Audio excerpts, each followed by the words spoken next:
49ஆம் சங்கீதம் 15ஆம் வசனம். ஆனாலும் தேவன் என் ஆத்துமாவை பாதாளத்தின் வல்லமைக்கு தப்புவித்து மீட்பார். அவர் என்னை ஏற்றுக்கொள்வார். இன்றைய மன்னாவினுடைய தலைப்பு ஆத்துமாவை பாதாளத்தின் வல்லமைக்கு தப்புவிக்கும் தேவன். ஆத்துமாவை பாதாளத்தின் வல்லமைக்கு தப்புவிக்கும் தேவன். ஆண்டவர் பேதுருவிடத்திலே பேசும்போது மத்தேயு 16ஆம் அதிகாரத்திலே 18ஆம் வசனம், நீ பேதுருவாயிருக்கிறாய், இந்த கல்லின் மேல் என் சபையை கட்டுவேன், பாதாளத்தின் வாசல் அதை மேற்கொள்ளுவது என்று சொன்னார். உலகத்திலே நீ கட்டுகிறது பரலோகத்திலே கட்டப்பட்டிருக்கும். உலகத்திலே கட்டவிழ்க்கப்படுவது பரலோகத்திலே கட்டவிழ்க்கப்பட்டிருக்கும் என்று சொல்லி ஆண்டவர் சொல்லுகிறது நாம் பார்க்கிறோம். அவனை கேட்கிற அருமையான தேவச்சனமே, பாதாளத்தின் வல்லமைக்கு நாம் தப்ப வேண்டியவர்களாய் இருக்கிறோம்.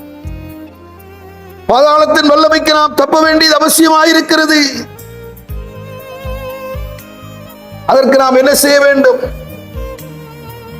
நமக்கென்று நியமித்த நித்திய வீட்டுக்கு நேராக நம் கண்களை திருப்ப வேண்டும். ஒருவன் தன்னுடைய இறுதி காலத்தை அவன் உண்மையாய் நினைப்பான் என்று சொன்னால் அவன் பாவம் செய்ய மாட்டான். முடிவு காலத்தை குறித்து யாரெல்லாம் நினைவு கூறுகிறார்களோ பாவத்திலே விழுந்து போக மாட்டார்கள். அழுக்கையும் கொடிய துர்க்குணத்தை ஒழித்துவிட்டு உள்ளத்திலே நாட்டப்பட்டதாயும் உங்கள் ஆத்துமாக்களை ரட்சிக்க வல்லமை உள்ளதுமாயும் இருக்கிற வசனத்தை சாந்தமாய் ஏற்றுக்கொள்ளுங்கள். ஆத்துமாவை பாதாளத்தின் வல்லமைக்கு மீட்கத்தக்கதான வார்த்தைகளை நீங்கள் ஏற்றுக்கொள்ள வேண்டியது அவசியமாக இருக்கிறது. ஆத்துமாதான் உங்களை உயிர்ப்பிக்கிறது. ஏன் வார்த்தை ஆத்துமாவை உயிர்ப்பிக்கிறதா இருக்கிறது? அந்த வார்த்தையில் அப்படி என்ன இருக்கிறது என்று சொன்னால், நான் சொல்லும் வார்த்தைகள் ஆவியாகவும் ஜீவனாகவும் இருக்கிறது என்று சொன்னார். ஜீவனுள்ள வார்த்தைகள், அவரிடத்திலிருந்து வருகிற வார்த்தைகள் ஒவ்வொன்றும் ஜீவனுள்ளதாக இருக்கிறது. எனவேதான் எபேசியர் 2ஆம் அதிகாரத்திலே 1ஆம் வசனம், எபேசியர் 2ஆம் அதிகாரம் 5ஆம் வசனம், எபேசியர் 2ஆம் அதிகாரம் 8ஆம் வசனம் போன்ற வார்த்தைகள் சொல்லுகிறது. அக்கிரமங்களினாலும் பாவங்களினாலும் மரித்தவர்களாயிருந்து நம்மை அவர் மீட்கிறவராயிருக்கிறார். பாதாளத்தின் வல்லமைக்கு நம்மை தப்புவித்து சடுதியில் நேரிடும் நாசமோசங்களுக்கு நம்ம விலக்கை காக்கிறார். பயத்தோடும் நடுக்கத்தோடும் அவருடைய வசனத்திலே நாம் சிந்தை உள்ளவர்களாய் காணப்படுவோம்.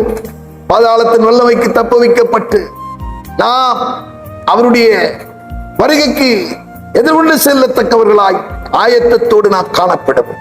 நாம் ஜெபம் பண்றோம்.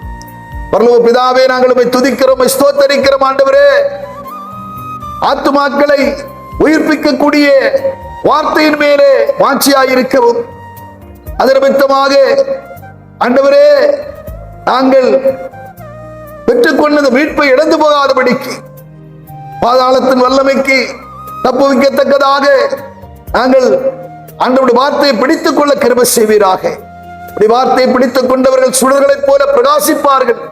உணலும் மாறுபாடுமான சந்ததியின் நடுவிலே குற்றமற்றவர்களாய் கபடற்றவர்களாய் என்றும் காணப்படுவார்கள். வார்த்தையின்படியாக காணப்பட உதவி செய்யும்.